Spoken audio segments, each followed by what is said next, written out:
الحمدللہ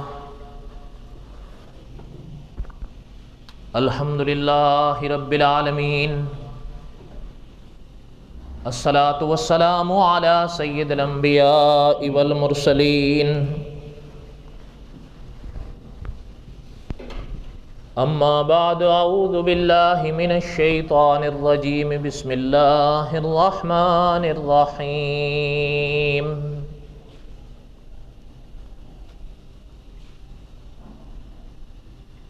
نحن نقص علیک احسن القصص بما اوحینا الیک ھذا القرآن وَإِن كُنتَ مِن قَبْلِهِ لَمِنَ الْغَافِلِينَ۔ صدق اللہ العظیم وبلغنا رسوله النبی الکریم ونحن على ذلك لمن الشاہدین والشاکرین والحمد للہ رب العالمین۔ اللہم صلی علی محمد وعلی آل محمد کما صلیت علی ابراہیم وعلی آل ابراہیم انک حمید مجید۔ اللہم بارک علی محمد وعلی آل محمد کما بارکت علی ابراہیم وعلی آل ابراہیم انک حمید مجید۔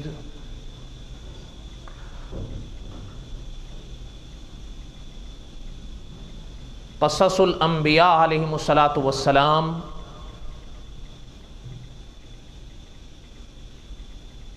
ہم پڑھ رہے ہیں۔ حقیقت یہ ہے اللہ کا کروڑ کروڑ شکر ہے کہ اللہ تعالی انبیاء علیہم الصلاۃ والسلام کی سیرت طیبہ بیان کرنے کی توفیق بخشیں۔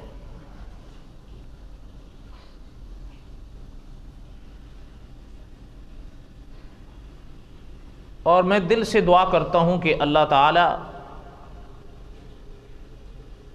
ہمت، توفیق، اخلاص نصیب فرمائیں کہ ہم قصص الانبیاء علیہم الصلاۃ والسلام کو اپنی بساط تک، اختتام تک پہنچا سکیں۔ خدا بڑا بول نہ بلوائے،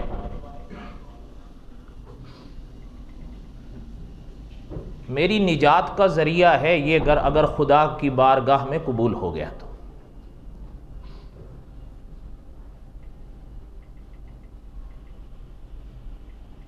وقت چونکہ تھوڑا ہے، اب زوال دیر سے ڈھلتا ہے، اس لیے میں چند باتیں عرض کروں گا۔ ویسے ہو سکتا ہے کہ آج میری کچھ باتیں عام نوعیت سے ہٹ کر ہوں، لیکن بہرحال وہ قصص الانبیاء ہی محور رہے گا ہمارا۔ لیکن میں یہ بھی چاہتا ہوں کہ ہمارے اکابر علماء حق نے جہاں قصص الانبیاء علیہ السلام لکھا ہے یا بیان فرمایا ہے، تو ساتھ ہی میں عقیدے کی بھی وضاحت فرمائی ہے تاکہ ہمارا اور آپ کا عقیدہ بھی بنے۔ اس لیے کہ یاد ہوگا آپ کو، میں نے ایک دفعہ عرض کیا تھا کہ شیخ الاسلام علامہ شبیر احمد عثمانی رحمۃ اللہ علیہ اپنی تفسیر عثمانی میں لکھتے ہیں کہ اچھے اعمال کی روح، اعمال صالحہ کی روح صحیح عقیدہ ہے۔ عقیدہ ہے تو عمل میں جان اور وزن ہوگا، عقیدہ نہیں ہے تو اس عمل کا کوئی اعتبار نہیں ہوگا۔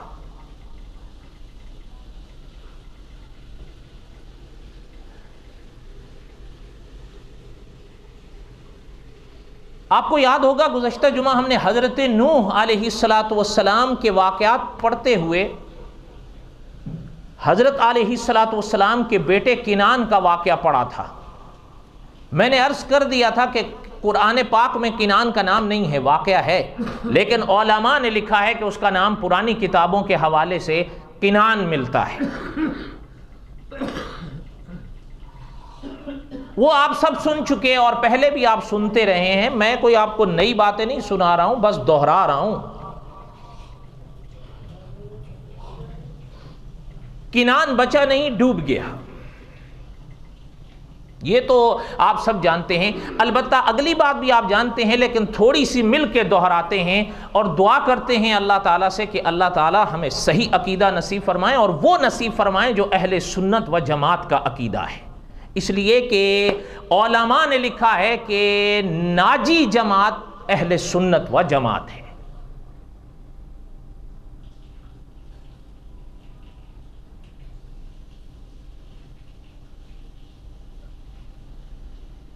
حقیقت یہ ہے جتنا بھی عقیدہ ضروری ہے، جتنا بھی عقیدہ اہم ہے، اور جتنا تقاضا ہے اس کی طرف دھیان اور غور کرنے کا، اس کو صحیح کرنے کا، ہمارے اور آپ کے اندر معاف کیجیے گا اتنی ہی کمی ہے اس عقیدے کو سیکھنے اور صحیح کرنے کی. اگر کسی کو برے لگے تو معذرت، لیکن تجربہ یہی ہے. ہو سکتا ہے آپ میری بات کے ساتھ اتفاق نہ کریں. میرے پاس یہ کتاب بھی ہے، میں ایک دو باتیں سناؤں گا، لیکن اس میں ایک بات اور بھی حضرت نے فرمائی، وہ بھی سن لیں. اپنی کتاب میں حضرت فرماتے ہیں کہ بسا اوقات ایسا تجربہ بھی ہوا کہ بعض مساجد میں ائمہ نے 10 یا کئی سال گزار دیے، لیکن مقتدیوں کے عقیدے نہیں بدلے. کیوں؟ عقیدہ بیان ہی نہیں کیا.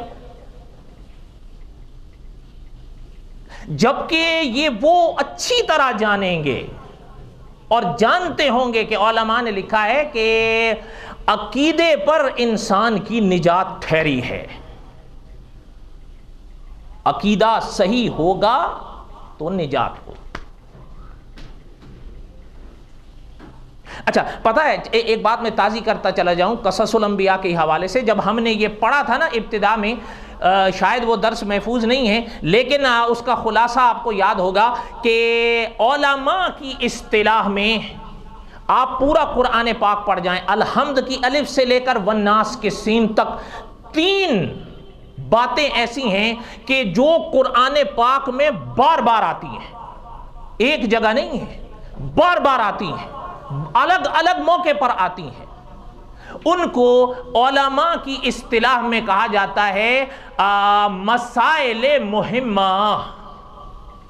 وہ نہایت ضروری 3 مسئلے، مسائل مہمہ، وہ نہایت ضروری مسئلے. اور بعض علماء نے اس کا نام رکھا الایمان بالثلاثیات، وہ 3 باتیں جن پر ایمان رکھنا ہے. اور علماء نے لکھا ہے کہ ایمان کے نور کے وہی 3 رکن ہیں. ایمان کا نور انہی 3 رکنوں پر جگمگاتا ہے، اور وہ ہر لحاظ سے سلامت ہونے چاہیے. ان میں کوئی جھول کسی لحاظ سے برداشت نہیں کیا جا سکے گا. پہلا ہے توحید. کیا ہے؟ توحید. دھیان میری طرف رہے. پہلا ہے توحید، دوسرا ہے رسالت، اور تیسرا ہے آخرت. یہ ہیں مسائل مہمہ. مل کے میرے ساتھ بولو، ان کو علماء کی زبان میں کہتے ہیں مسائل مہمہ. وہ 3 نہایت اہم مسئلے، ان پر عقیدہ جا ٹھہرا ہے. توحید ہے، رسالت ہے، اور آخرت ہے. یہ قصص الانبیاء ہم دوسرے رکن کے حوالے سے تو پڑھ رہے ہیں. مقصد یہ ہے کہ دعا کریں اللہ تعالیٰ ہمارا عقیدہ درست فرمائے. ہمارے اکابر نے عقیدے پر اتنی محنت کی ہے کہ اگر اس تاریخ کو بیان کیا جائے تو شاید کئی ماہ کے جمعے کم پڑے ہیں. اور ہمارے اکابر کی ایک تاریخ رہی ہے، عقیدے پر ہمارے اکابر نے کبھی سودے بازی نہیں کی، سوال ہی نہیں پیدا ہوتا. حتیٰ کہ شیخ العرب والعجم مولانا حسین احمد مدنی رحمت اللہ علیہ جب عدالت کے کٹہرے میں تھے تو اس وقت ہی حضرت نے فرما دیا تھا کہ مولانا محمد علی جوہر اگر میں اپنی زبان بدلتا ہوں میرا عقیدہ بدلتا ہے. اکابر سبق دے کر گئے ہیں اپنی پاک سیرتوں سے کہ آپ اور ہم دنیاوی لحاظ سے جتنی مرضی ترقی کر جائیں، ہمارا عقیدہ غلط نہیں ہونا چاہیے۔ یہ صحیح باتیں ہیں یا غلط باتیں ہیں؟ خیر، بات یہ عرض کر رہا تھا، حضرت نوح علیہ السلام کا بیٹا کرک، یہ آپ جانتے ہیں، آپ نے پہلے بھی سن رکھا ہے، چند باتیں مل کے دہراتے ہیں، اور صاحب قصص الانبیاء نے بھی دعوت فکر دی ہے کہ ذرا آپ غور کریں۔ خدا نہ کرے اگر کہیں میرے دل میں یہ خیال آتا ہے کہ مجھے آخرت میں میرے پیر بچا لیں گے، مجھے آخرت میں میرے مرشد بچا لیں گے، یہ جھول ہے۔ یہاں پیغمبر ہے، اور جب دیکھا نا کہ موج آئی اور اس نے لپیٹا ہے اپنے بیٹے کو، تو واضح طور پر، اچھا یہ کوئی ایسی بھی نہیں ہے کہ میں آپ کو یہ کوئی قصے کہانیوں کی کتاب سے سنا رہا ہوں، آپ مجھ سے بہتر جانتے ہیں یہ واقعہ قرآن پاک میں ہے، اور اللہ تعالیٰ نے خود فرمایا کہ وَنَادَى نُوحٌ رَبَّهُ، حضرت نوح علیہ السلام نے اپنے خدا کو بلایا کہ اے میرے اللہ، اے میرے رب، ان ابنی من اہلی، یہ میرا بیٹا ہے، ان وعدک الحق، اور آپ کا وعدہ سچا ہے میرے اللہ، وانت احکم الحاکمین، تو قرآن ہے۔ اچھا، جب حضرت نوح علیہ السلام نے یہ بات ارشاد فرمائی نا، اب اللہ تعالیٰ کا جواب دیکھیں، بلکہ صاحب قصص الانبیاء لکھتے ہیں کہ خدا کا جلال کا اظہار اور ظاہر ہونا دیکھیں۔ اللہ نے فرمایا یا نوح، اے نوح، انہو لیس من اہلک، یہ تیرے گھر والوں میں سے نہیں ہے میرے نوح۔ اللہ جی پیغمبر کا بیٹا ہے، حضرت کے بیٹا ہے، انہی کا خون ہے، لیکن اللہ نے فرمایا کہ یہ میرے نوح آپ کے گھر والوں میں سے نہیں ہیں، آپ کے اہل میں سے نہیں ہیں۔ کیوں نہیں ہیں؟ سوال پیدا ہوا کیوں نہیں ہیں؟ اللہ تعالیٰ نے خود جواب ارشاد فرمایا انہو عمل غیر صالح، اس کے عمل اچھے نہیں ہیں۔ کیا اچھے نہیں ہیں؟ فلا تسألنی ما لیس لک بہ علم انی اعظک ان تکون من الجاہلین۔ اب اس آیت کا ترجمہ کرنا میرے اندر جرت نہیں ہے۔ پارہ نمبر 12 ہے، سورت نمبر 11 ہے، پارے کا نام ما من دابہ وما من دابہ ہے، سورت کا نام سورت ہود ہے، آیت نمبر 46 ہے، خود ہی آپ اس کا ترجمہ دیکھ۔ اور پھر غور کرنا کہ اگر میں باوجود یہ واقعات پڑھنے اور بیان اور سننے کے بعد بھی یہ کہوں کہ مجھے تو میرے مرشد اور میرے پیر بچا لیں گے چاہے میں، کیا یہ صحیح بات ہے؟ نہیں، یہاں پیغمبر ہے، بلکہ صاحب قصص الانبیاء اس موقع پر فرماتے ہیں کہ اللہ نے فرمایا میرے نوح، ہم نہیں دیکھتے کہ کون خان ہے کون پٹھان ہے، کون سید ہے کون مرشد ہے، ان اکرمکم عند اللہ اتقاکم، اللہ کی میزان میں تقوی تولا جاتا ہے۔ اور حضرت نے اپنی دوسری کتاب تفسیر مکی کی دوسری جلد میں لکھا ہے کہ تقوی کے 3 درجے ہیں، ان میں سے پہلا درجہ تقوی کا ہے یہ عقیدہ، عقیدہ صحیح ہے باقی اعمال کا اعتبار ہوگا، عقیدہ غلط ہے باقی اعمال کا کوئی اعتبار نہیں ہے۔ کوئی بات سمجھ میں آ رہی ہے آپ حضرات کو؟ دعا کریں اللہ تعالیٰ ہمیں صحیح عقیدہ نصیب فرمائیں۔ لیکن یہ اب وقت تھوڑا ہے، میں نے اشارہ کنایہ کر دیا ہے، لیکن میں چلتے چلتے ایک بات کہوں معذرت کے ساتھ۔ اگر یہ باتیں کوئی عالم پڑھے، آپ کو اور ہمیں سننی چاہیے یا نہیں؟ اور سننے کے بعد پھر ماننی چاہیے یا نہیں؟ آخر اللہ تعالیٰ نے آپ کو بھی علم بخشا ہے، فہم بخشا ہے، اس دنیا میں آپ بھی رہتے ہیں، 2 اور 2 5 ہوتے ہیں یا 2 اور 2 4 ہوتے ہیں؟ یہ کوئی ایسی بات تو نہیں ہے کہ کوئی کہے کہ جی ہمیں تو سمجھ میں ہی نہیں آتا۔ بھائی کمال ہے، 5 سال ہو گئے بیان کرتے کرتے آج بھی سمجھ میں نہیں آ رہا ہے کہ جی ایک یوں کہتا ہے وہ کہتا ہے۔ بھائی آپ کون سی دنیا میں سو رہے ہیں؟ ساز وجدان سے سنیے یہ نغمہ عرفان و یقین، یہ وہ نغمے نہیں جو آپ کو ربابوں میں ملیں۔ ہم اس ممبر پر وہی چیزیں بیان کرتے ہیں کہ ہمیں احساس ہوتا ہے کہ قیامت کے دن اللہ نے پوچھنا ہے، لیکن اللہ آپ سے بھی پوچھیں گے کہ سننے کے بعد کیا کیے تھے، سو گئے تھے؟ نہیں۔ اگر ہمارا عقیدہ وہی رہا تو پھر تو جھول ہے، لیکن اگر عقیدہ غلط ہے اس کی اصلاح کی تو پھر کمال ہے یا نہیں؟ اچھا چلتے چلتے میں ایک بات عرض کروں معذرت کے ساتھ، ہمیں کسی سے ذاتی دشمنی نہیں ہوتی، یہ یاد رکھیے گا۔ اگر میں مناظر ختم نبوت مولانا منظور احمد چنوٹی رحمۃ اللہ علیہ کے الفاظ لے رہا ہوں، اگر میرا باپ بھی غلط عقیدہ رکھتا ہے تو مجھے اس کو بھی غلط کہنا چاہیے یا نہیں کہنا چاہیے؟ یہ کوئی کمال نہیں ہے، یہ تو بالکل وہی بات ہے کہ جیسے میں نے ابتدا میں عرض کیا کہ صاحب قصص الانبیاء فرماتے ہیں کہ بعض ائمہ کو دیکھا کہ ممبروں پر 10 کئی سال گزار دیے لیکن مقتدیوں کے عقیدے میں رتی بھر فرق نہیں آیا۔ کیوں؟ وہ یہاں سے سنیں آپ، تاکہ پھر ہم بھی یہ کہہ سکیں گے کہ پھر آپ تردید شیخ العرب والعجم حضرت شیخ محمد مکی صاحب دامت برکاتہم کی کریں، اگر الیاس کی کرنی ہے تو پھر مکی صاحب کی بھی کرنی چاہیے یا نہیں کرنی چاہیے؟ وہ بولو تو صحیح۔ آپ ذرا مکی صاحب کے الفاظ سنیں، حضرت فرماتے ہیں یہ قصص الانبیاء ہے، اور یہ بھی یاد رکھیں یہ حضرت کی تقاریر ہیں جو تحریر میں ڈھلی ہیں، اور ان پر عنوان قائم کرنے والے وقت کے محقق مفتی محمد امداد اللہ انور صاحب ہیں۔ اگر الیاس غلط ہے تو پہلے ان کو غلط کہو، کہنا چاہیے یا نہیں کہنا چاہیے؟ میں ان کی باتیں آپ کو سنا رہا ہوں یا اپنی طرف سے گھڑ گھڑ کر بتاتا ہوں؟ اچھا ذرا سنیں اب، عنوان مفتی امداد اللہ انور صاحب کا ہے، حضرت نے عنوان قائم کیا ہے تقریروں میں نرمی کا نقصان۔ کیا ہے؟ تقریروں میں نرمی کا نقصان، یہ عنوان مفتی امداد اللہ انور صاحب کا ہے۔ ذرا الفاظ حضرت شیخ محمد مکی صاحب دامت برکاتہم، آپ مجھ سے بہتر ان کو جانتے ہیں، جو استاد ہیں مسجد حرام میں آج سے ہیں لگ بھگ نصف صدی ہو رہی ہے۔ کتنا؟ اچھا اب ذرا ان کے الفاظ سنیں، حضرت شیخ العرب والعجم کے الفاظ مفتی امداد اللہ انور صاحب یہاں لا رہے ہیں۔ حضرت فرماتے ہیں یہی وجہ ہوتی ہے کہ بہت سارے دوست اہل علم علماء ہم نے دیکھے ہیں کہ 30 سال تک لوگ ان کے پیچھے نماز پڑھتے رہ گئے لیکن کسی کا عقیدہ نہیں بدلا ہے۔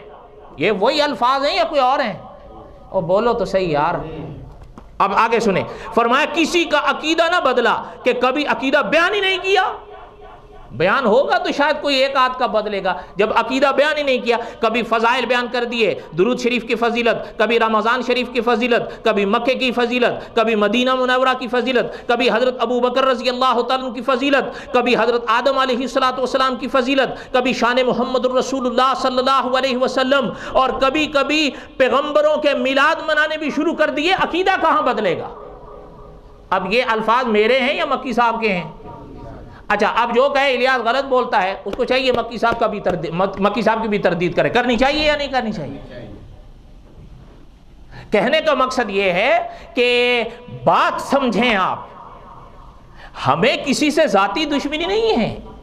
کہ چند روز پہلے کسی دوست نے عرض کیا ایک صاحب کے بعد، وہ تو خیر مر گیا، زمانہ گزر گیا، کہ جی وہ تو ایسے ہو ویسے۔ بھئی بات سنو،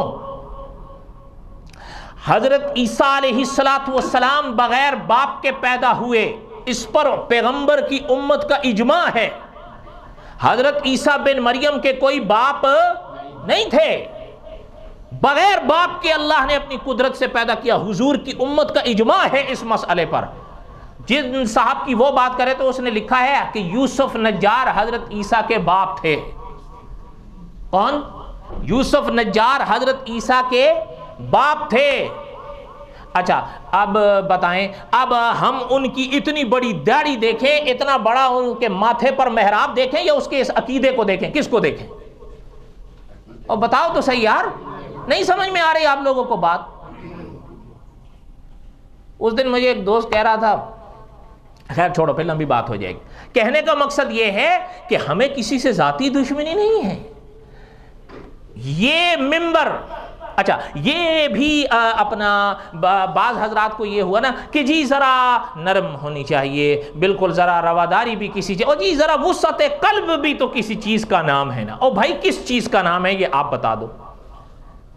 کہ جی ہمارے فلاں مولوی صاحب کہتے ہیں کہ ممبر پر عقیدہ بیان نہیں ہونا چاہیے۔ اچھا جی کہاں بیان ہونا چاہیے؟ کہ جی درسگاہ میں بیان ہونا چاہیے، ممبر پر نہیں ہونا چاہیے۔ اچھا وہ کیوں؟ کہ جی اس سے امت میں اختلاف ہوتا ہے۔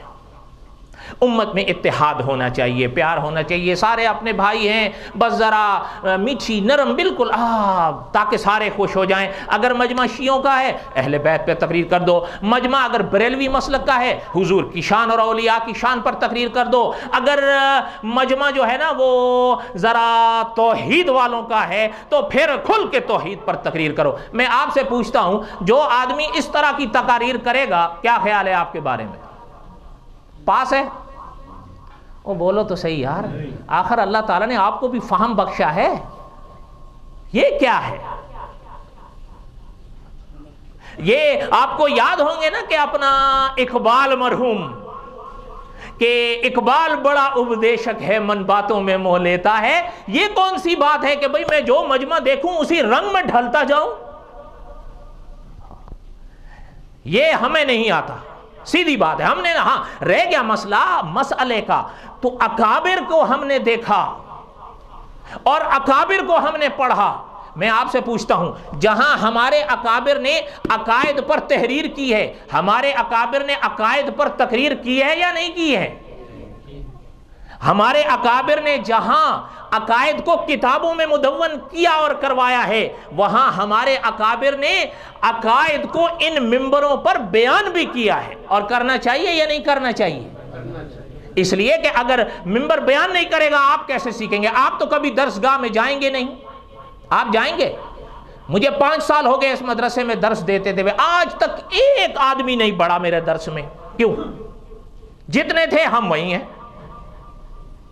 لیکن جمعے میں چلیں، آپ اصل میں تو آتے ہیں، آپ معاف کیجئے گا انڈائریکٹلی۔ کیسے؟ نماز پڑھنی ہے، آ گئے بس ٹھیک ہے۔ اگر جمعے کی نماز آپ پہ فرض نہ ہوتی آپ نے آنا تھا، سچ بولنا جھوٹ نہیں بولنا، سوال ہی نہیں پیدا ہوتا۔ اس لیے کہ وہ بائی چوائس والی یہ بات نہیں ہے، بائی چانس والی بات ہے۔ آپ آ رہے ہیں جمعہ پڑھنا، ٹھیک ہے جی، کچھ جان کھپائے گا تو کچھ ہم بھی سن لیں گے، باقی اللہ اللہ خیر صلاح۔ نماز ہم پڑھتے ہیں، روزہ ہم رکھتے ہیں، زکوٰۃ ہم دیتے ہیں، بھئی چلو اگر اور کچھ ہمارے اندر تھوڑی کمی بیشیاں ہیں تو جنت سویر نہ صحیح تو دیر سے مل جائے گی، کہاں جائے گی؟ شام کو پیئیں گے، صبح توبہ کر لیں گے، رند کے رند رہیں گے اور جنت بھی ہاتھ سے نہیں جائے گی، سوال ہی نہیں پیدا ہوتا۔ بلکہ ایک مجھ سے کہہ رہا تھا کہ جی حضور کی امت تو ہے ہی بخشی ہوئی۔ چلو جی پھر تو قصہ ہی ختم ہو۔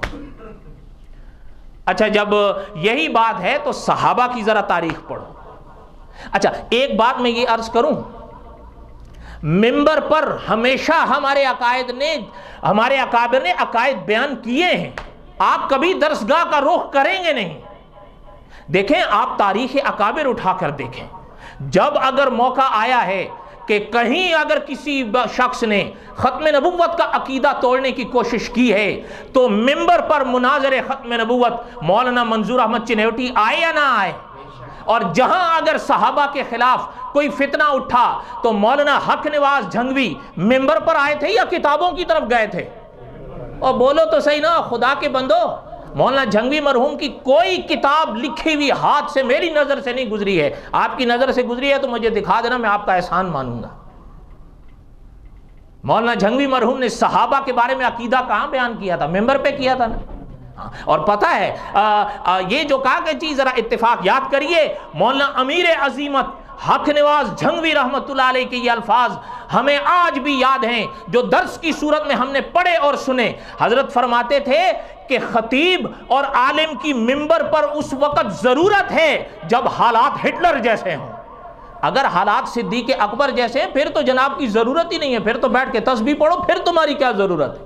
یہ حضرت صحیح فرماتے تھے یا غلط فرماتے تھے؟ تو یہ کہنا، اچھا اس پر بھی میں ایک بات چلتے چلتے کہوں، نام سنا ہوگا آپ نے استاذ العلماء علامہ خالد محمود صاحب دامت برکاتہم، سنا ہے یا نہیں سنا نام؟ قریب صدی ہونے لگی ہے، دعا کریں اللہ تعالیٰ ان کا سایہ ہمارے سروں پر سلامت رکھیں۔ سید عطا اللہ شاہ بخاری رحمت اللہ علیہ، نام سنا ہے نا؟ امیر شریعت سید عطا اللہ شاہ بخاری رحمت اللہ علیہ فرمایا کرتے تھے، حضرت کا ایک جملہ غالباً سن 1955 کا، حضرت نے ارشاد فرمایا تھا سید عطا اللہ شاہ بخاری رحمت اللہ علیہ نے کہ اگر عصر کی نماز کے بعد کوئی فتنہ اٹھے تو مغرب کی نماز کے بعد علامہ خالد محمود صاحب سے مناظرہ کرا دینا، فتنہ ختم ہو جائے گا۔ کب فرمایا تھا؟ اور اب سن 2000 ان کے الفاظ ذرا سنیے، ان کے الفاظ سنیے، علامہ خالد محمود صاحب کے الفاظ سنا رہا ہوں۔ یہ اصل کتاب تو ہے انوار قاسمی، اس کی بھی ایک تاریخ ہے لیکن اب وقت نہیں ہے۔ اس کے آخر میں استاذ العلماء علامہ خالد محمود صاحب کا ایک مضمون چھپا ہے جو 30 صفحات پر پھیلا ہوا ہے۔ یہ تقریباً کتاب تو بہت پرانی ہے، کتاب ہے سن 1968 کی، کب؟ 1968، لیکن آخر میں جو علامہ خالد محمود صاحب کا مضمون ہے نا 30 ورقی، وہ تقریباً آج سے 16 سال پہلے کا ہے۔ میں اس میں سے صرف آپ کو ایک آدھ ٹکڑا سناتا ہوں، اگر وہاں اتفاق ہے تو بالکل ٹھیک ہے، اور اگر اختلاف ہے تو پھر یہ نہیں کہنا کہ یہ الیاس کہتا ہے، کہنا استاذ العلماء علامہ خالد محمود صاحب لکھتے ہیں۔ استاد العلماء علامہ خالد محمود صاحب کے الفاظ سنیں، حضرت لکھتے ہیں آج بر صغیر پاک و ہند میں کئی ایسے لوگ ملیں گے جو اپنے آپ کو دیوبندی سمجھتے ہیں اور اپنی دینی مجلسوں میں اس قسم کی باتیں کرتے ہیں کہ دوسرے مذہب پر تنقید کرنا اور ان سے بحث اور مباحثے کرنا یہ ایک فتنہ ہے، اس سے بچنا چاہیے۔ دعوت کے کام میں کوئی بات اختلافی نہیں ہوتی، عافیت اسی میں ہے اور اس میں کوئی ذہنی پریشانی نہیں اٹھانی پڑتی۔ استاذ العلماء علامہ خالد محمود صاحب لکھتے ہیں یہ سوچ علماء دیوبند کے مسلک کے قطعاً خلاف ہے۔ آگے پڑھ لو، اب یہ نہیں کہنا کہ الیاس کہتا، اب کہنا استاد العلماء علامہ خالد محمود صاحب کی بھی ہم نہیں مانتے۔ جرأت تو کرو نا، پھر ہم بھی کہیں گے کہ ہاں بھئی واقعہ اہل حق ہو۔ یہ کیا ہے کہ مسئلہ میرا آئے، یہ ایسے مارتا رہتا ہے۔ اچھا اور بات ان کی آ جائے، پھر کوئی بات آپ کو بھی سمجھ میں آ رہی ہے؟ اچھا میں اب آپ سے ایک بات پوچھتا ہوں، یہاں پر علامہ خالد محمود صاحب کا ایک جملہ اور بھی سن لیں۔ استاذ العلماء علامہ خالد محمود صاحب لکھتے ہیں کہ یہ سوچ علماء دیوبند کے مسلک کے قطعاً خلاف ہے۔ حضرت نانوتوی رحمۃ اللہ علیہ نے دہلی کے پادری تارا چند سے مناظرہ کیا، حضرت سے نے میلہ خدا شناسی میں حضرت خود تشریف لے کر گئے اور وہاں سے آئے ہوئے انگلینڈ سے آئے ہوئے پادری سے حضرت نے گفتگو کی۔ حضرت نانوتوی رحمۃ اللہ علیہ کے ساتھ مولانا فخر الحسن گنگوہی، حضرت محمود الحسن دیوبندی، حضرت مولانا رحیم اللہ بجنوری رحمہم اللہ سارے آئے۔ پھر اگلے سال پھر چاندہ پور میں میلہ شناسی لگا، اس میں بھی حضرت نانوتوی رحمۃ اللہ علیہ نے شرکت فرمائی، تقریر بھی فرمائی کہ دیوبند کا نام پوری دنیا میں گونجا۔ اس کے اگلے سال پھر بڑا مذہبی اجتماع ہوا، پادری بھی آئے، اس مرتبہ اپنے ساتھ ایک اور پادری کو بھی لے کر آئے۔ ہندوؤں کی طرف سے پنڈت دیانند سرسوتی آئے اور مسلمانوں کی طرف سے حضرت نانوتوی رحمۃ اللہ علیہ اس میں شامل ہوئے۔ یہ حضرت نے صحیح کیا تھا یا غلط کیا تھا؟ اگلی بات سنیں، حضرت نانوتوی رحمۃ اللہ علیہ، اچھا یہاں پر حضرت علامہ خالد محمود صاحب کے الفاظ سنیں۔ حضرت نانوتوی رحمۃ اللہ علیہ جب مختلف مذاہب سے مناظرے کر رہے تھے، اس وقت حضرت مولانا محمد یعقوب نانوتوی رحمۃ اللہ علیہ، حضرت مولانا رشید احمد گنگوہی رحمۃ اللہ علیہ، ان سب حضرات کے مرشد عالی حضرت حاجی امداد اللہ مہاجر مکی زندہ تھے، اور یہ حضرات ہمیشہ حضرت نانوتوی رحمۃ اللہ علیہ کے لیے دعا گو رہے۔ کسی نے کبھی یہ رائے نہیں دی کہ مناظرات میں پڑھنا، باطل کی تردید میں اترنا، مذہبی بحث میں الجھنا مسلمانوں میں کوئی فتنہ پیدا کرے گا۔ مسلمانوں کے صرف عمل کی دعوت دینی چاہیے، علم کی نہیں۔ علم سے کچھ نہیں بنتا جب تک عمل ساتھ نہ ہو۔ استاذ العلماء علامہ خالد محمود صاحب لکھتے ہیں یہ کہنا ہرگز درست نہیں کہ علم سے کچھ نہیں بنتا جب تک عمل ساتھ نہ ہو، بلکہ یوں کہنا چاہیے کہ آخرت کی پکڑ سے بچنے کے لیے صرف علم کافی نہیں، عمل بھی درکار ہے۔ صحیح الفاظ یہ ہیں۔ علامہ خالد محمود صاحب آگے لکھتے ہیں کہ عمل کی ترغیب بے شک مفید ہے اور ہونی چاہیے، لیکن نیک اعمال کے انہماک سے جس شخص کے دل میں علم سے نفرت پیدا ہو جائے اور ایسے لوگ پھر علماء سے بدگمان ہونے لگیں اور آپس میں بیٹھے یہاں تک کہہ جائیں کہ علماء نے قرآن و حدیث کے درس دے کر آج تک کیا کر لیا ہے، تو یہ یقیناً ایک زندگاہ کی راہ ہوگی، اور وہ نیک اعمال جن کے گمان میں وہ لوگ علم سے اس طرح ہٹتے ہیں، آخرت بیزار ہوئے آخرت میں ان کے منہ پر مارے جائیں گے۔ یہ علامہ خالد محمود صاحب کی عبارت پڑھا ہوں، اپنی طرف سے نہیں۔ اچھا ہو سکتا ہے کوئی کہے کہ جی یہ تو پادری کی بات ہے، یہ تو پنڈت دیانند سرسوتی کی بات ہے، لیکن جو اپنے آپ کو مسلمان کہتے ہیں ان کو ہمارے اکابر نے ان کی بھی تردید کی ہے، اور ان کے بھی سامنے ہمارے اکابر آئے ہیں. اکابر نے صحیح عقیدے میں کبھی سودے بازی نہیں کی. جہاں تحریر کا موقع آیا تحریر کی, جہاں تقریر کا موقع آیا تو تقریر کی. آپ کب کون سی درسگاہ میں جا کر پڑھیں گے؟ آپ یہاں کبھی آج تک نہیں آئے, ایک گلی پار کر کے آپ وہاں جائیں گے. اچھا, میں خود بھی ایک جگہ حیران تھا. ایک جگہ میں نے ایک دفعہ جمعہ پڑھایا تو وہاں جو تھا نا اپنا, ایک صاحب کہہ رہے تھے کہ جی میں مکہ گیا تھا, مجھے اتنی دین کی فکر تھی. ٹھیک ہے جی, ہوگا, اہلاً سہلاً, اللہ تعالیٰ قبول فرمائے. جب میں بیان کرنے بیٹھا نا, وہ دیوار کے ساتھ بیٹھا ہوا تھا. آپ یقین کریں میں نے آدھے گھنٹے کا بیان کیا, آگے ساری جگہ خالی, وہ اٹھ کے آگے نہیں آیا, نماز میں بھی نہیں آیا. اچھا, یہ بھی نہیں ہے کہ کوئی معذور ہے, چلیں آپ اس کو تعویل کریں گے کہ جی وہ معذور ہوگا نا, میں بھی الحمدللہ اندھا نہیں ہوں. اچھا, جب یہ حال ہے تو کیا ہے؟ ہاں, ایک بات سنتے جائیں. ایک بات یہ ہے کہ میں آپ سے کہتا ہوں نماز پڑھو, یہ اچھی بات ہے. میں آپ سے کہتا ہوں زکوٰۃ دو, یہ اچھی بات ہے. لیکن اگر کوئی عالم حضور علیہ الصلاۃ والسلام کی امت کو صحیح عقائد بتا رہا ہے یا حضور کے دشمنوں کا مقابلہ کر رہا ہے, تو میں اس منبر پر بیٹھ کر کہوں نہیں نہیں یار یہ غلطی کر رہا ہے, میں آپ سے کہتا ہوں یہ صحیح ہے. بلکہ مجھے اس کو داد اور اس کو دعا دینی چاہیے کہ جو حوصلہ میرے اندر نہیں ہے اللہ نے اس کو دیا, اللہ اس کا قبول کرے. یہ صحیح بات ہے. اگر ایک انسان آپ سے کہتا ہے نماز پڑھو, بہت اچھی بات ہے, میں آپ کو شاید نہ کہہ سکوں کہ نماز پڑھو, اس نے آپ سے کیا, یہ بہت اچھی بات ہے. لیکن ایک شخص اگر 11ویں کا دودھ پیتا ہے اور وہ شخص اس کو, ایک عالم اس کو کہتا ہے کہ یہ نہ پیو, یہ کمال ہے یا نہیں؟ یہ جرت کی بات ہے. اللہ تعالیٰ ایسے حضرات کو سلامت رکھیں. آپ آخری وقت میں محدثین نے ایک حدیث لکھی ہے, آپ حیران ہوں گے. کاش ایک موقع ہوتا میں وہ حدیث سناتا. اللہ تعالیٰ نے موقع دیا تو اب وقت ختم ہو گیا. انشاءاللہ اگلے کسی موقع پر یہ درس میں ذکر کر دیں گے. دعا کریں اللہ تعالیٰ ہمیں صحیح عقیدہ نصیب فرمائیں اور اللہ تعالیٰ ہمارے عقائد کو درست فرمائیں اور اللہ تعالیٰ ہمارے عقائد کو قبول فرمائیں. یاد رکھیے ہمارے اکابر نے ہمیشہ عقائد پر محنت کی ہے, تحریر کی صورت میں بھی تقریر کی صورت میں بھی. عمل کا کوئی منع نہیں کرتا, لیکن عقائد کے حوالے سے عمل کو اتنا لے آؤ کہ عقائد سے نظریں ہٹا لو, یہ درست نہیں ہے. دعا کریں کہ اللہ تعالی ہماری حفاظت فرمائے. بات کر رہا تھا حضرت نوح علیہ الصلوۃ والسلام کے واقعے کی کہ حضرت نوح علیہ الصلوۃ والسلام نے دعا مانگی لیکن اللہ تعالی نے دعا قبول. انشاءاللہ اب اس کے بعد بقایا حضرت نوح علیہ الصلوۃ والسلام کا قصہ آئندہ جمعہ پڑھیں گے. یہ سلسلہ انشاءاللہ چلتا رہے گا اور دعا کرو کہ اللہ تعالیٰ قبول فرما لے.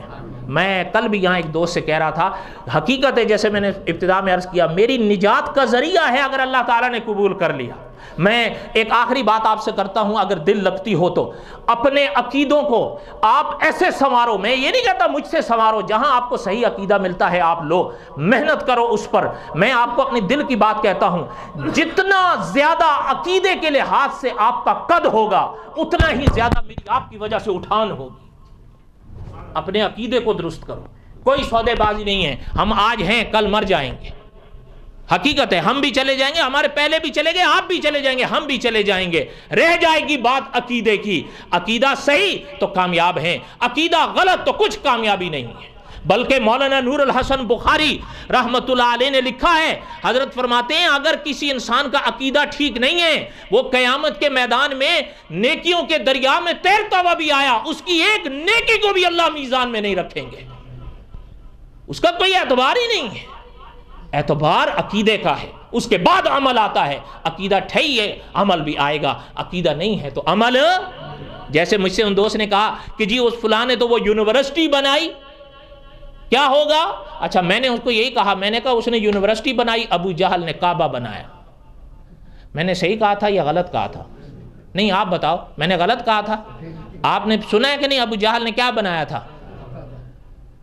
اچھا یہ آپ نے پڑھا ہے نا یونیورسٹی اس نے بنائی, کعبہ ابو جہل نے بنایا, ان لوگوں نے بنایا, اس کا ذکر اللہ نے قرآن میں کیا ہے.